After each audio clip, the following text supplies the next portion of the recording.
regozijai-vos sempre, orai sem cessar, em tudo dai graças, porque esta é a vontade de Deus em Cristo Jesus para convosco. Vou repetir, diga comigo: regozijai-vos sempre, orai sem cessar, em tudo dai graças. Toma aí assento, queridos. Como está a sua alma? Pergunta, né, hoje. Nós precisamos... tá um zumbido aqui, viu? Tomar cuidado com o estado da nossa alma. Como está o nosso dia a dia, o nosso coração no dia a dia. E Paulo estava preocupado com isso. Essa é uma das primeiras cartas de Paulo que ele escreveu. A primeira foi Gálatas, a segunda foi Tessalonicenses. E Paulo, ele está aqui preocupado com o estado da alma dos crentes de Tessalônica. E ele traz aqui instruções da parte de Deus para que a paz do nosso coração seja preservada. A palavra regozijai-vos sempre é você estar sempre com o seu espírito voltado para a alegria. Em uma das igrejas que eu congreguei, o pessoal me chamava de pastor sorriso, né? Porque eu ficava no púlpito só sorrindo. Eu vou falar o quê, irmão? Vou ficar com uma cara feia? Parece que chupou limão. Tem crente, né, com uma cara feia, parece que a vida, parece que nem vai para o céu, né? Não é. Você olha para o cidadão, uma cara feia, mal encarado, só vive com aquela cara sisudo, né? E Paulo está dizendo assim: seja alegre, rapaz, regozije-se sempre. Você acha que Jesus realmente ficava assim, sisudo? Não. Jesus, e eu gosto, essa série aí, ele representa, eu creio assim, ele chegou bem próximo, porque Jesus, primeiro que Jesus era muito irônico, né? Você vê nas tratativas dele, e às vezes a gente não entende que isso afeta a forma como nós lidamos com as coisas que acontecem na nossa vida. O estado de alma alegre, altivo, assim, para frente. Estar alegre alivia o peso do serviço, o peso da vida. Pois a Bíblia diz que a alegria do Senhor é a nossa força. Então, se Deus está alegre, esteja alegre com Deus. Meu Deus. Deus ama, irmãos, aos que servem e contribuem com alegria. Então, a gente tem que tomar cuidado para a gente não se tornar um crente carrancudo, né? Um crente carrancudo.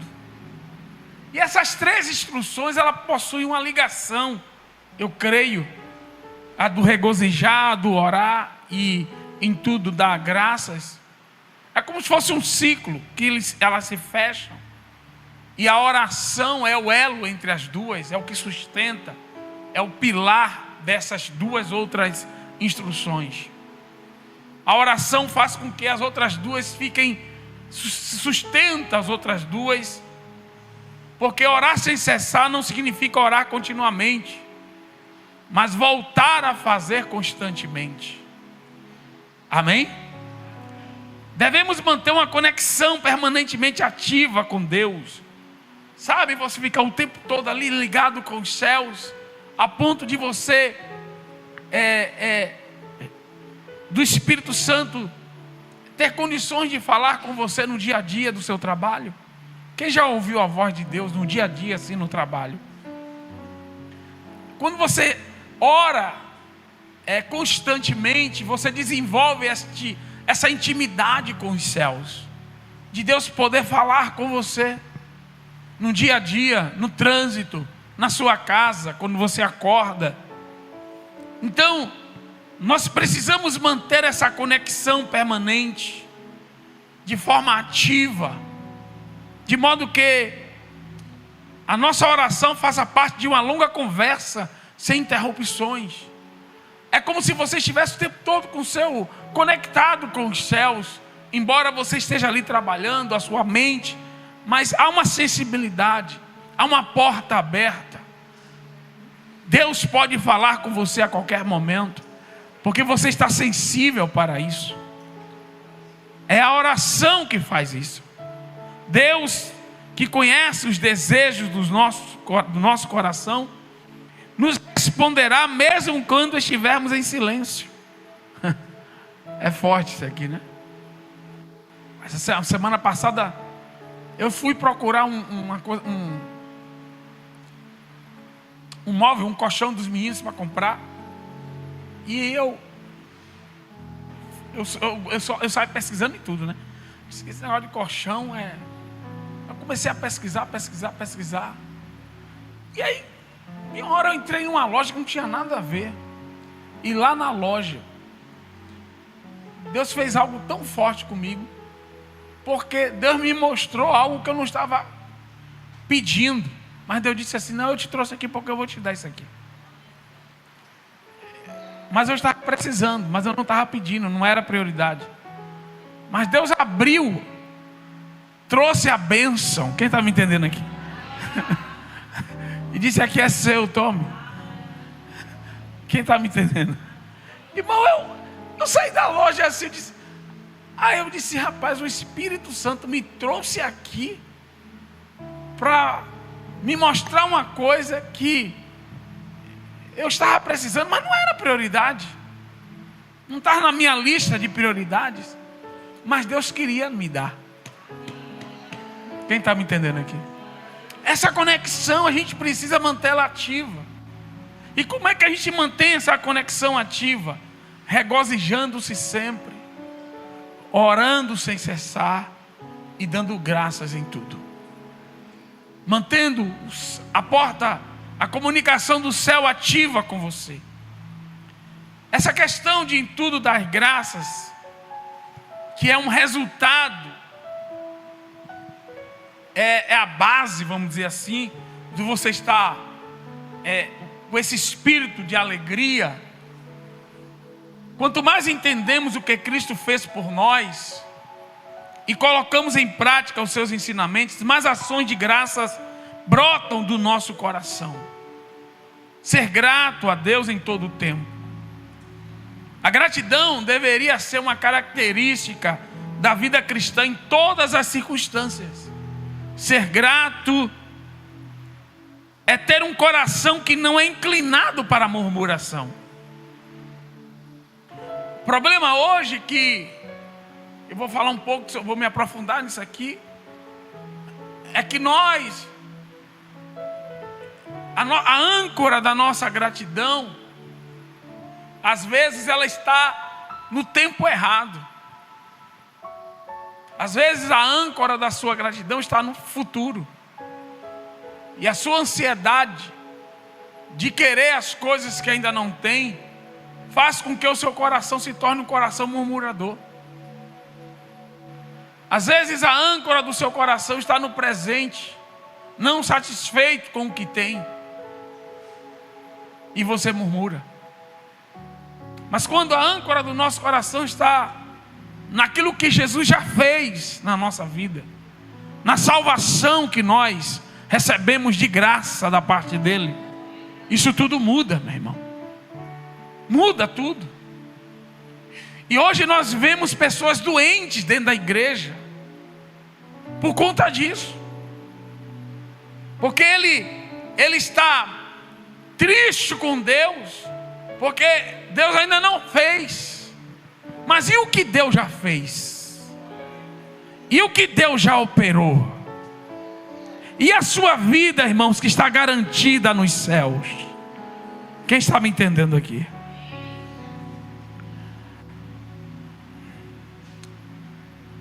Em tudo tudo dai graças. Diga comigo, em tudo dai graças. É dar graças a Deus apesar dos problemas, e não por causa deles.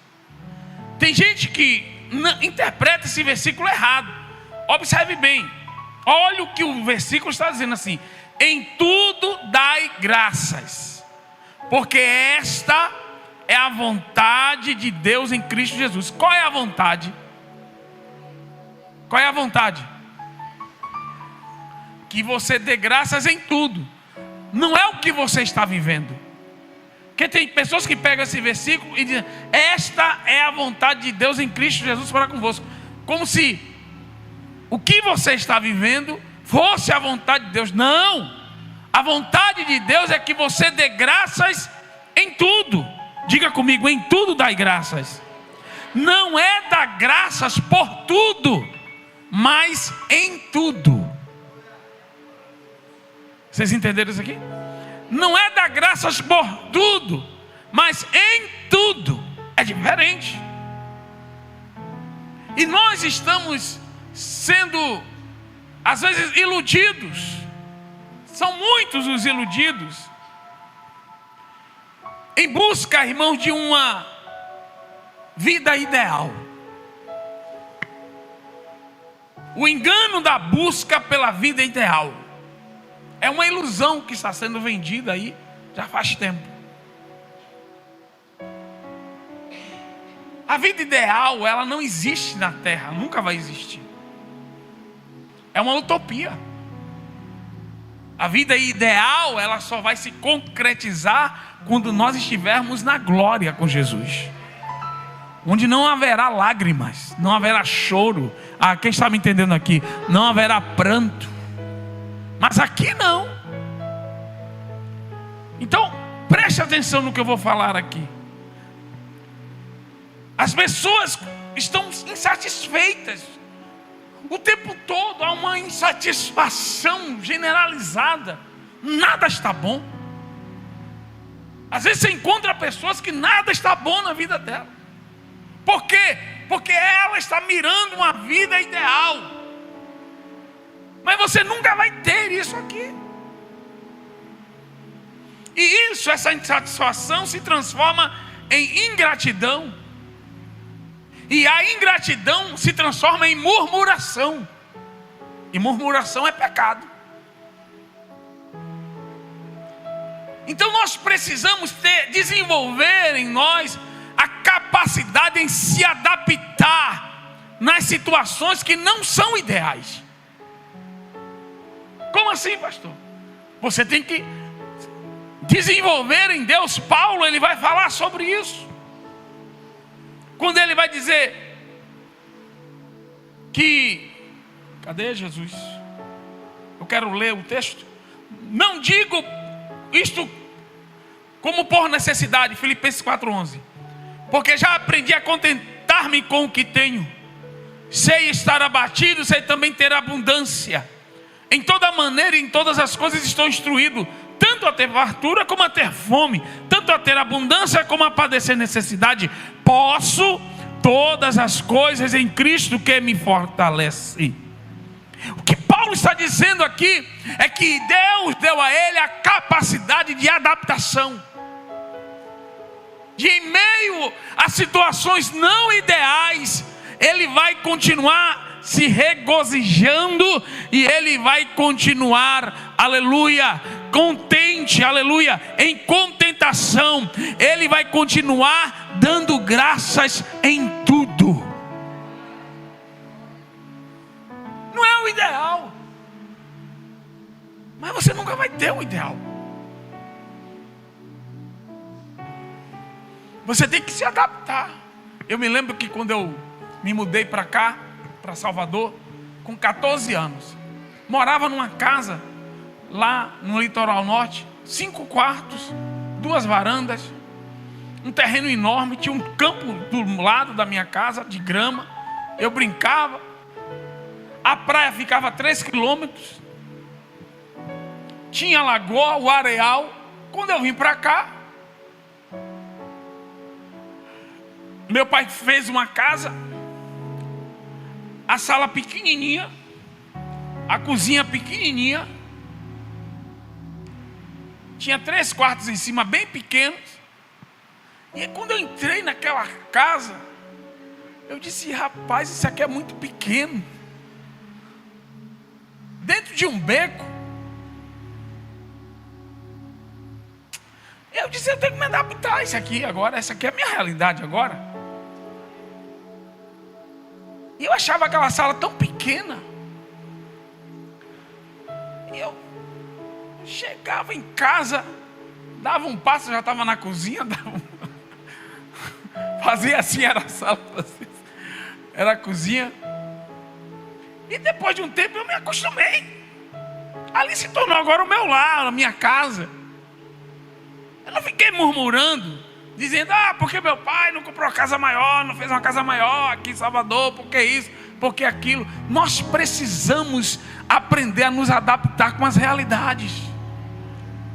Porque realidades acontecem, irmãos, elas vão mudando, mas Jesus continua o mesmo na nossa vida. É por isso que a nossa alegria não pode estar centrado naquilo ou ancorado naquilo que nós temos ou não temos, mas é em Deus. Porque, aleluia, Deus me visitava de uma forma forte naquela casa pequena. Deus falava comigo fortemente ali. Ali eu desenvolvi a comunhão com Deus. Ali eu me tornei crente. Ali Deus começava a falar comigo na sala. Deus falava comigo na cozinha. Deus falava comigo no quarto. Aleluia. Então não importa, o importante é que Deus está ali. E Ele é que sustenta a tua vida. Então, ser rico é ter a presença de Deus, meu irmão. Tem pessoas que estão morando numa mansão, mas eles são tristes, depressivos, amargos, porque eles não têm Deus. Então Paulo está dizendo assim: meu amigo, eu posso ter fartura e abundância, eu tenho um Deus, eu posso todas as coisas naquele que me fortalece. Eu não dependo disso para me regozijar, eu não dependo disso para dar graças a Deus. Eu vou dar graças a Deus em todas as coisas. E eu quero que você entenda que Deus nos prova nesses negócios, porque Deus quer saber onde é que está o nosso coração. Se o nosso coração está nele ou na situação. E é por isso que a gente tem que passar por essas situações, porque Deus quer saber onde está o seu coração. Onde está o seu coração? Porque quando você olha para esse texto ele só vai se fazer sentido para as pessoas cujos corações estão em Deus, cuja fonte da alegria é a presença de Deus. Não fará sentido para as pessoas que dependem que a vida esteja toda perfeitinha, tudo bonitinho, tudo no lugar, porque senão, irmãos, Deus não é glorificado na tua vida. Você não está adorando a Deus, você está adorando as coisas. Você está adorando a seu perfeito casamento, a sua perfeita casa, a seu carro do ano. Eu já contei aqui quando eu comprei meu primeiro carro Uno, básico, tinha nada, tudo manual, 4 portas, mas a porta também traseira era manual, era uma luta, tinha que ficar olhando.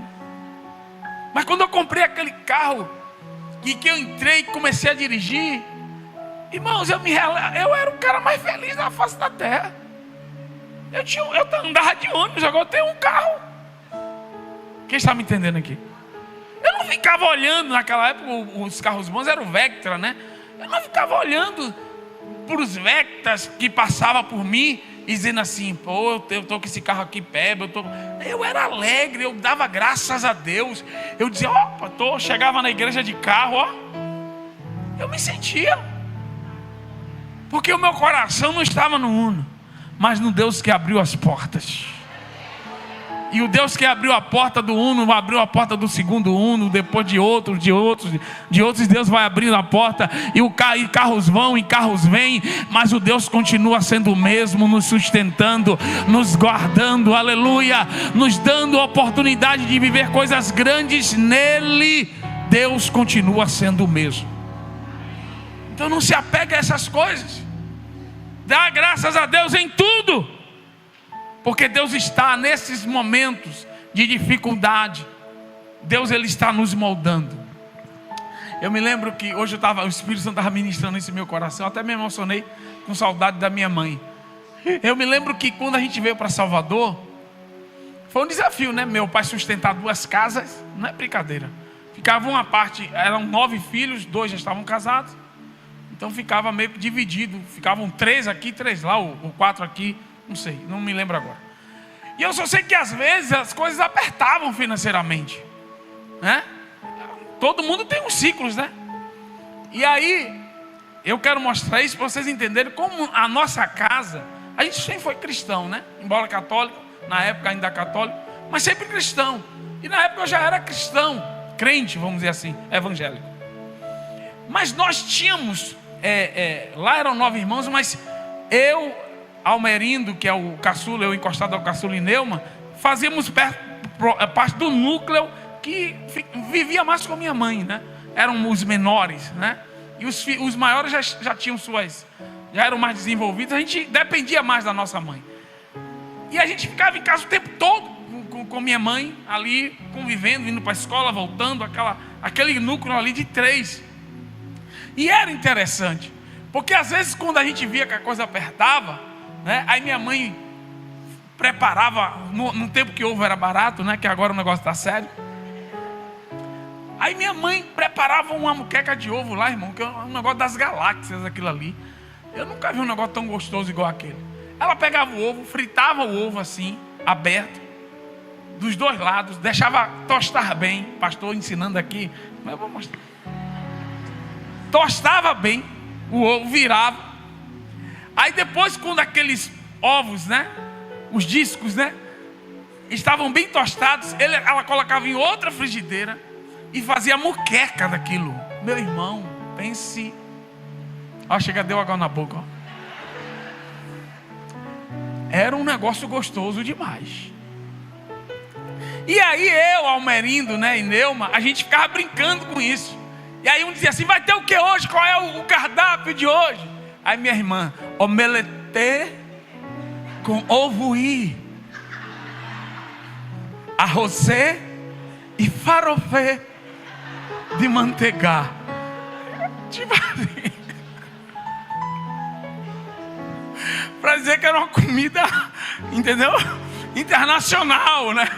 E a gente dizia que estava falando em francês, né? Porque a comida francesa que é a comida, né? Celebrada no mundo todo. Então a gente aquilo não abatia a gente. Mas a gente tinha um coração alegre, porque tinha comida na mesa. Quem está me entendendo aqui? Tinha comida na mesa, meu irmão. E às vezes a gente está ali, porque está comendo frango, porque está comendo isso, porque está comendo aquilo, e desenvolve sabe? A gente não estava nem aí. A gente celebrava, brincava com nossas dificuldades. A gente fazia piada das nossas dificuldades. Porque esse é o coração que Deus quer que a gente tenha. Porque mesmo na dificuldade, nós tínhamos a certeza de que Deus estava conosco, que aquela fase iria passar, viria a fase da bonança, a fase, aleluia, da fartura, e veio, e o nome do Senhor foi glorificado. Eu morava num beco, saí de um beco, fui morar numa das ruas principais do bairro. E eu passava, quando eu era guri, eu dizia assim: um dia eu vou morar nesse bairro, um dia eu vou comprar uma casa nesse bairro. Eu passava, morando no beco, eu dizia assim: vou comprar uma casa aqui. E um dia Deus me deu a graça, eu comprei um apartamento na rua que eu passava todo dia profetizando que eu iria morar ali. E Deus foi glorificado por isso. Mas sabe por quê? Porque quando eu estava no beco, eu estava alegre com Deus. Você não entendeu, não? Eu estava alegre com Deus. Eu não estava reclamando: lá vai eu para esse beco de novo, maldito beco. Esse beco terrível, beco não sei o que lá, e não sei o que lá. Não! É isso que Paulo está dizendo. Regozijai-vos sempre, em tudo dai graças. Não é por tudo. Diga para o irmão, não é por tudo. É em tudo. Não é o resultado. É o seu estado de espírito. Você não está dando graças pelo resultado, mas porque você está com Deus. Quem está me entendendo aqui? É como água e óleo. A água está lá toda suja, você é o óleo. Você entra e não se mistura. Você continua sendo óleo. Você não muda a sua característica por causa da dificuldade. Você não muda a essência por causa da luta. Você não muda a essência porque a porta se fechou, porque você queria o emprego e a porta não abriu. Você continua crente, você continua adorador, você continua adorando, você continua louvando, você continua vindo ao culto de quarta-feira, dando glória a Deus, dando aleluia. Cadê você aí? Dá um glória aí, meu irmão. Regozije-se. Tenha um coração alegre. Tira essa cara carrancuda, sisuda. Quem me entende aqui? Quem dá glória? Sabe, irmão?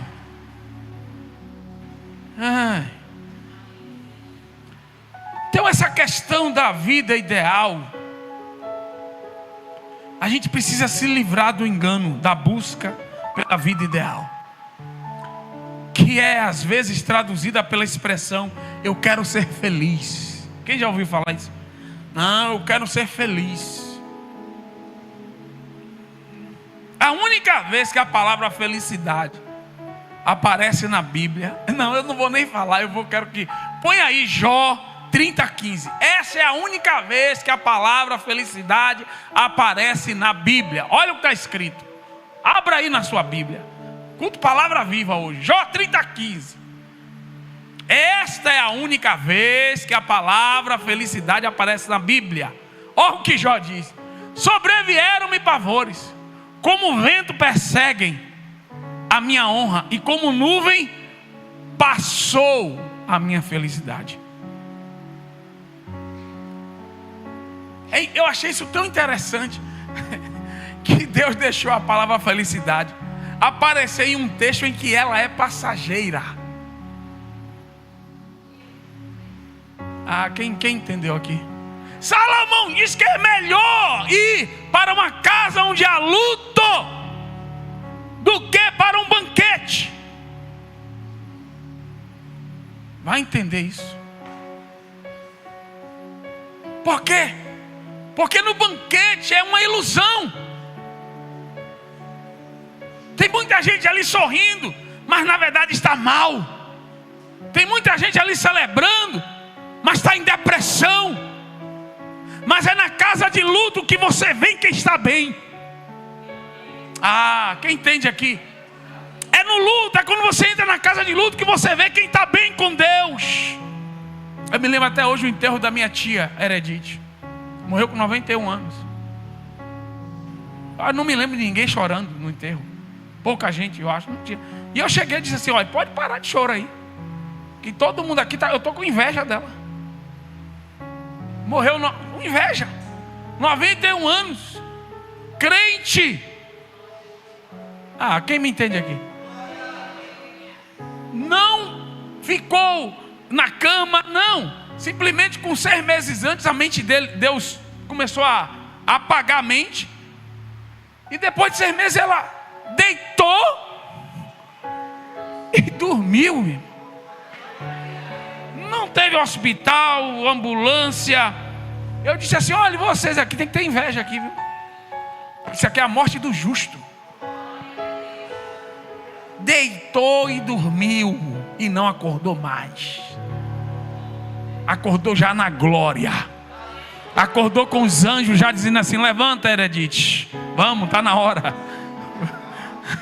Quem está me entendendo aqui? É no luto que você vê quem está firme em Deus. É no luto que você vê quem está bem.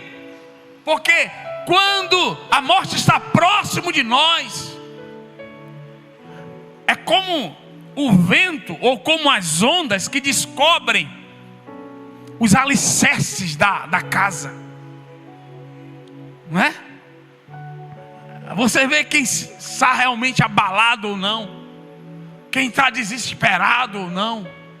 Então Salomão está dizendo que na casa do luto não existe maquiagem, na casa do luto não existe atuação, na casa do luto só existe verdade.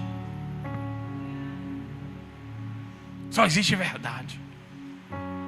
Então nós precisamos tomar cuidado com esse eu quero ser feliz. Porque anote essa frase: tem muitas pessoas que estão destruindo as suas vidas em busca da felicidade. Eu conheço algumas. Estão destruindo as vidas em busca dessa tal felicidade. Destruindo profissão, abandonando casa, abandonando família, abandonando casamento, em busca da felicidade. Isso é uma ilusão. Jesus não nos promete a felicidade aqui na terra. Jesus nos promete a alegria completa. É um estado de espírito, não é uma emoção. É algo que não depende das circunstâncias externas, mas da certeza de que Deus está contigo. Aleluia, de que 1000 cairão ao teu lado, 10.000 à tua direita, mas tu não serás atingido. A certeza de que no tempo certo Deus vai te exaltar, de que o nome dele será glorificado na tua vida, apesar das circunstâncias. Olhe para o irmão e diga assim: apesar das circunstâncias, Deus vai me dar vitória. E é por isso que eu estou alegre, porque eu tenho a certeza disso. Então, quando Jesus diz assim, chegou para os discípulos em João 16:24, ele disse assim: até agora nada, vocês não me pediram nada, peçam para que a vossa alegria seja completa. Ou seja, é essa certeza de que Deus pode nos dar tudo aquilo que nós precisamos, não que desejamos. Tudo o que nós de fato precisamos. Então, nós precisamos tomar cuidado com a ingratidão. Nós precisamos tomar cuidado com a nossa alma, para que a nossa alma não seja jogada nesse lamaçal da ingratidão. E a gente comece a ter um coração leviano, um coração que se afasta de Deus, um coração que não investiga, sabe, as razões da sua adoração a Deus. O coração leviano, ele não é profundo o suficiente para investigar as raízes. Por que você adora a Deus? Por que você serve a Deus? Nós precisamos ter essas respostas claras dentro de nós. Não é por causa do emprego que nós temos, da casa, não é porque Ele está conosco todos os dias, até a consumação dos séculos. É por causa disso. Cuidado com seu coração, cuidado com a sua alma. Salomão diz que sobre tudo que se deve guardar, guarde o teu coração, porque dele procede as saídas da vida. Cuidado com a tua alma, meu irmão, para você não se tornar um crente murmurador, triste. Por quê? E você nem sabe porque você está triste. Ah, pastor, o senhor nunca passou por situações difíceis? Diversas vezes. De urrar dentro do carro, de gritar dentro do carro sozinho, pedindo ajuda a Deus. Mas depois que eu terminava de gritar, uma paz que excede todo o entendimento vinha em meu coração, dizendo assim: eu estou no controle de todas as coisas. Descanse, vai passar. Essa dor vai passar, essa luta vai passar, meu irmão. Quem crê nisso aqui, meu irmão? Essa dificuldade vai passar. Nós temos que desenvolver a paciência, a perseverança, sabe? de suportar a dor, de suportar a dificuldade, não ficar desesperado querendo que as coisas se resolvam um dia. Existem coisas que não vão se resolver do dia para a noite. Amadurece, criança. Não vai ter que penar ali, ó, porque faz parte do seu amadurecimento em Deus. Eu já falei isso aqui várias vezes, vou falar. Lembre-se de Davi e Joabe. Joabe traiu a Davi, matou o capitão do exército de Israel nas costas, na trairagem, num bom baianês. E Davi queria acabar com a vida, queria pegar a espada de que ele matou Golias e decepar a cabeça de Joabe, mas ele não podia, porque se ele faz isso, ele é capaz de perder o reino. Porque Joabe tinha um exército na mão. E Davi teve que conviver com aquela coisa ruim até os últimos dias da vida dele. Miserável de Joabe. Coisa ruim, traidor. Mas tinha que estar ali. Era um problema que ele teve que aguentar. Porque existiam coisas muito maiores que estavam em jogo. Quem está me entendendo aqui? E você aí nesse afã, eu vou resolver. Pode deixar comigo que eu resolvo. E aí você resolve uma coisa e cria um problema 10 vezes maior do que aquele. Deus está falando aqui. Não vai resolver não. Você vai ficar aí. Engula seu choro, como dizia minha mãe. Engula o choro, vai ficar aí. No tempo certo, Deus vai entrar com providência. É Deus que vai remover. Quem está me entendendo aqui? É Deus quem vai fazer o negócio. Hoje é palavra pastoral. Hoje é Deus quem vai fazer o negócio. Quando Davi estava lá no leito de morte, ele chama Salomão e diz assim: olha, Salomão, escolha fulano de tal como sumo sacerdote, bota lá Abisai como um capitão e mate Joabe. Assinou a sentença de morte antes de morrer. O último ato dele. Porque tinha chegado a hora. E Salomão mandou Abisai lá, se não foi Abisai, foi lá e puf, matou Joabe e pronto. Mate Joabe.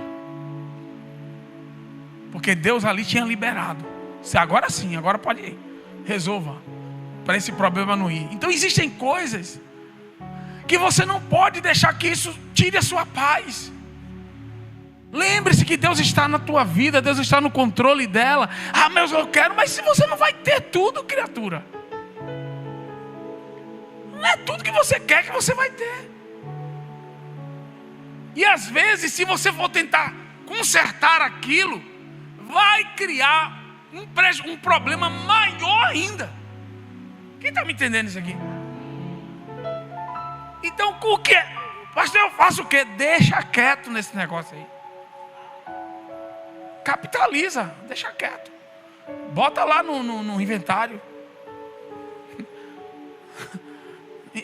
Quem entende aqui? O importante é que você tem Deus no seu coração. Ah, pastor, mas Deus vai. Se for para Deus tirar, Ele vai arrancar, mas no tempo dEle. Não é no seu tempo. Isso é maturidade. É no tempo dEle. Então entenda aqui. Então nós somos tentados o tempo todo a termos um coração ingrato. O final dos tempos, Paulo diz que no final dos tempos haverá homens amantes de si mesmos, avarentos, presunçosos, soberbos, blasfemos, desobedientes a pais e mães, ingratos e profanos. E nós temos visto isso. Então nós temos que tomar cuidado, porque a frustração, existem frustrações que ela vem de um foco em coisas específicas e não no todo. Sabe? Você foca uma coisa, não, eu quero trocar de carro. Em nome de Jesus, esse ano eu vou trocar de carro. E você foca como sua felicidade dependesse daquela troca daquele carro. Aí você não troca no carro. Deus não permite você trocar de carro. E você fica com o coração atribulado. Chega no culto, nem louva direito. Porque você não trocou. Cuidado com esses focos. Cuidado com esses focos. Foque naquilo que o Espírito Santo apontou a lanterna. Quem me entende aqui? Se o Espírito não apontou a lanterna para... Fique quieto, continue orando. Mas não ponha o teu coração naquilo. Porque a questão é, e se Deus não fizer? Um dia, eu cheguei, a gente estava morando já de aluguel aqui um tempo em Lauro de Freitas. Eu disse, vamos comprar casa, vamos vender o apartamento lá em Salvador, vamos comprar, a gente não aguenta mais morar de aluguel. E a gente começou a se movimentar, e é isso aí, vamos lá, vamos comprar e tal. E começamos a nos movimentar de cá e lá. E aí acertamos com o corretor, gostamos da casa. E aí quando eu estava aqui no gabinete, cheguei lá e Deus disse assim, você não vai comprar casa nenhuma. Aí eu, meu Deus, vai continuar no aluguel.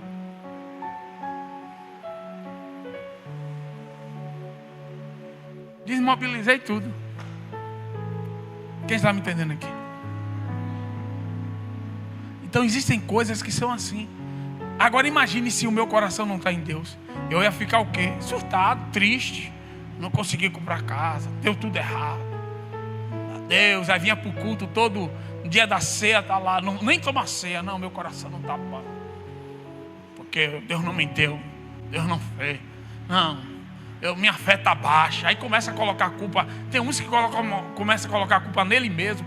Nós temos que tomar cuidado com esse negócio, desses focos. Focos que não foram Deus que colocou a lanterna. Não foi Deus que fez o foco, foi você, sua alma, sua carne. Não veio de Deus.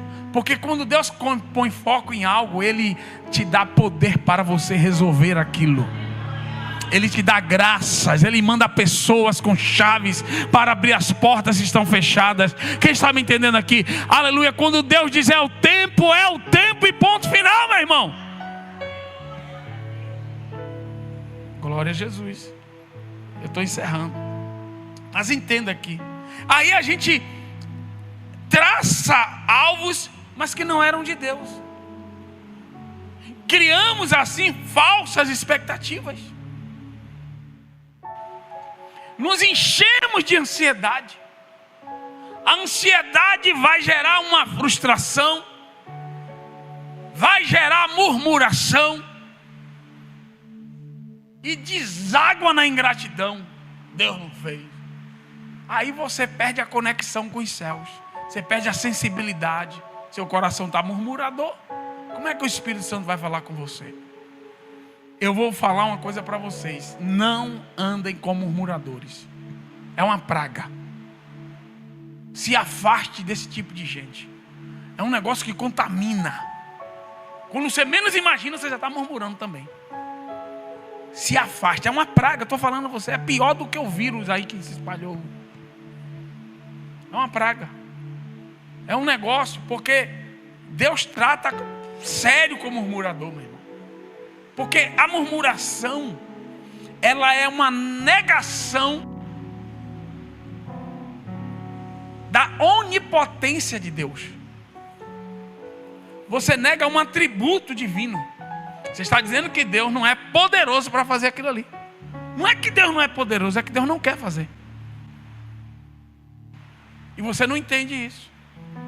Você acha que Deus tem que fazer. Mas não é que Deus pode. Só que Deus não quer e por isso Ele não vai. E aí você começa a murmurar. Como se Deus não fosse poderoso para abrir uma porta de emprego para você. Para te tirar desse emprego que você está achando que é a pior coisa do mundo. Já brigou com meio mundo de gente e quer mudar de lá. E Deus disse assim, não, eu vou te tratar aí. É aí que eu vou te tratar. Eu coloquei aí uns Saús para te perseguir. Quem está me entendendo aqui? Botei também um Golias lá. Um leão e um urso. Você vai sair dali tratado.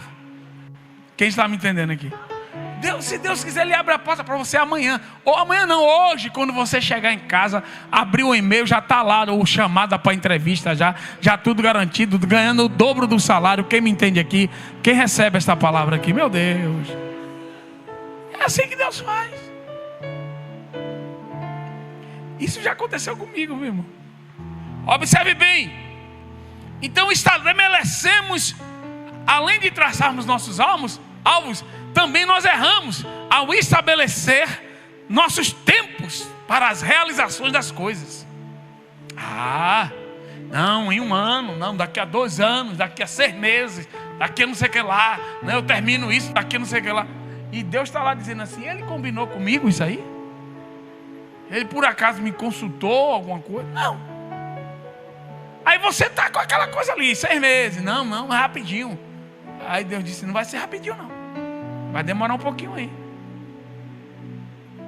Então, observe como eu disse a vocês, que o 17 é o suporte de tudo, orar sem cessar. Porque quando você desenvolve essa intimidade com Deus, você se regozija e você dá graças em tudo. Amém, irmãos? Então, aí vem a que eu considero a pior de todas. A murmuração gerada pela comparação. Irmão, diga comigo, nem do deserto, nem do Oriente, nem do Ocidente vem a exaltação. Diga, mas Deus é o juiz, que a um abate e ao outro exalta. Salmo 72, se não me engano, né? Todo mundo tem sua história.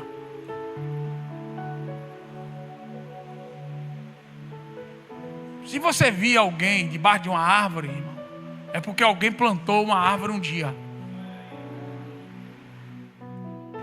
Aí você passa a ver a pessoa lá na sombra e diz aí, ó, Deus não faz nada comigo. Mas teve alguém que plantou a árvore. É por isso que ele está lá debaixo da árvore. Alguém cavou, alguém regou. Tem uma história nas coisas. Então Deus é juiz, Deus julga tudo, Deus vê a história. Não acontece do nada do Oriente, do Ocidente. Não, é Deus que julga o coração. É Deus que exalta. Então, ao invés de você ficar jogando praga nos outros, se comparando ao outro, a sua resposta está no trono. Você tem que chegar lá para Deus e dizer, Deus, qual é o negócio aí? Qual é o problema aqui? Por que a minha vida está travada? Por que o fulano de tal está desenrolando no toco? O que é que está acontecendo? Ao invés de ficar se comparando, a Bíblia diz que Deus é o juiz. Ele que abate e Ele que... E por que você está chateado com o irmão que está prosperando do seu lado? Por que você está triste porque o irmão prosperou e você não? E você está triste porque ele prosperou. Porque se ele tivesse também como você estava dando risada. É isso aí, rapaz. Então está todo mundo, ó, zero. Você já viu aquela pessoa que você vai contar uma coisa ruim e ela fica alegre porque você também se acabou lá? Essa é a mesma pessoa que vai ter inveja quando você prosperar. Quem me entende aqui? É a mesma, né? Aí quando você, rapaz, me acabei todo, tive um prejuízo, aí ele aí,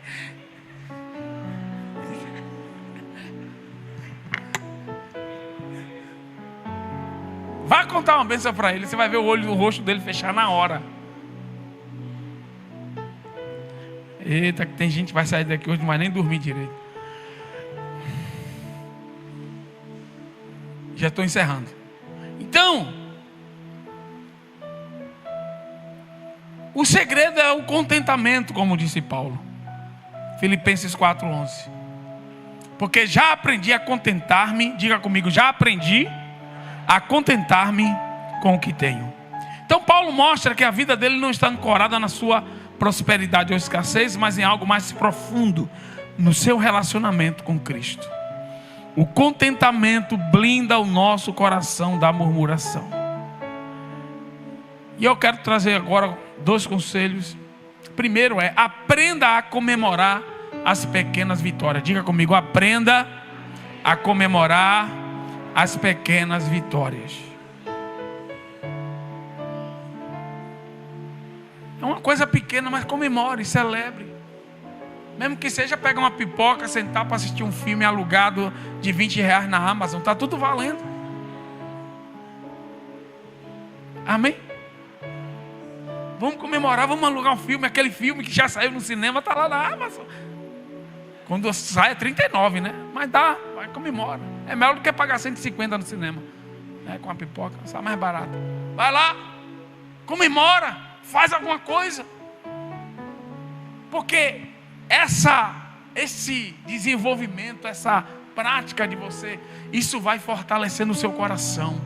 Você vai regando o seu coração das alegrias, das poucas. Não foi uma grande vitória, mas você está vencendo.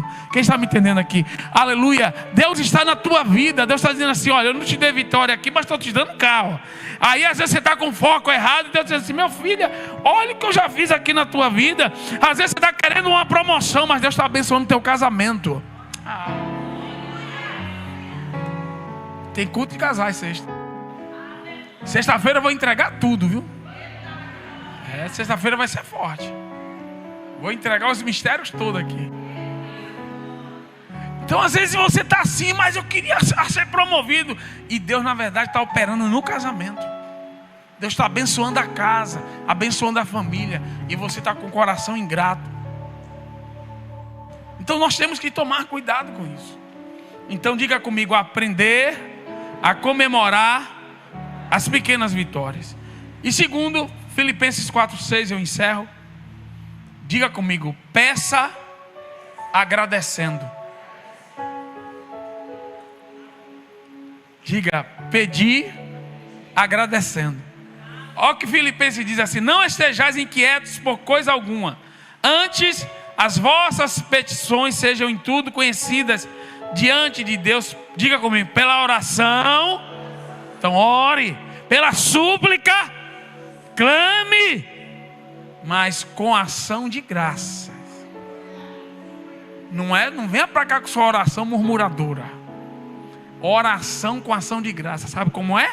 Senhor, muito obrigado pelo que o Senhor já fez na minha vida. Senhor, muito obrigado pelo ano, por aquela vitória que o Senhor me deu. Deus, aquele ano que o Senhor fez aquilo. Senhor, aquele ano, mas eu estou aqui com um negocinho, mas eu estou com o coração grato, viu, Pai? Mas eu vim aqui entregar ao Senhor que o negócio está assim, sabe? O Senhor sabe que a gente precisa melhorar aqui. Então vem com a tua graça, me dá vitória nesse negócio. Mas se o Senhor não der, aleluia, muito obrigado pelo aquilo que o Senhor já fez. Ai, irmão, quando Deus ouviu uma oração dessa, aí Deus não aguenta. Deus se derrete todo, aí vai dar. Olha para o irmão e diga assim: peça agradecendo, viu? Fique de pé, vamos orar. Vamos pedir para Deus limpar o nosso coração agora.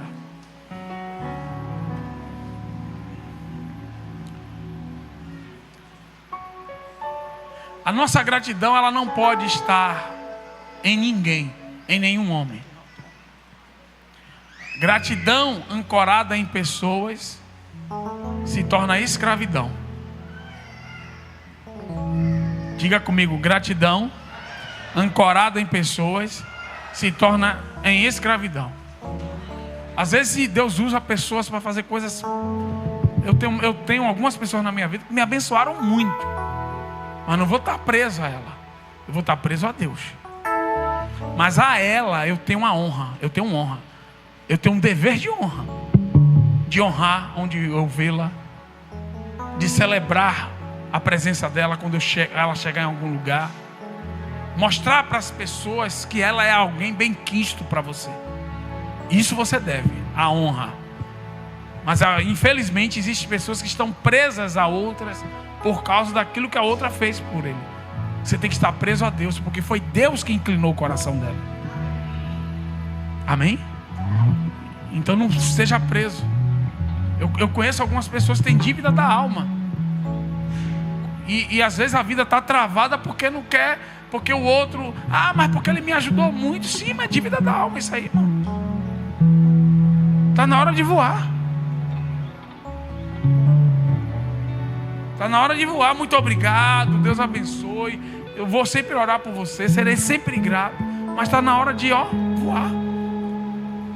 E às vezes a gente está preso a pessoas, porque eles nos ajudaram. Eu sou grato a todo mundo que me ajudou, a meu pastor que me discipulou. Eu sou grato demais.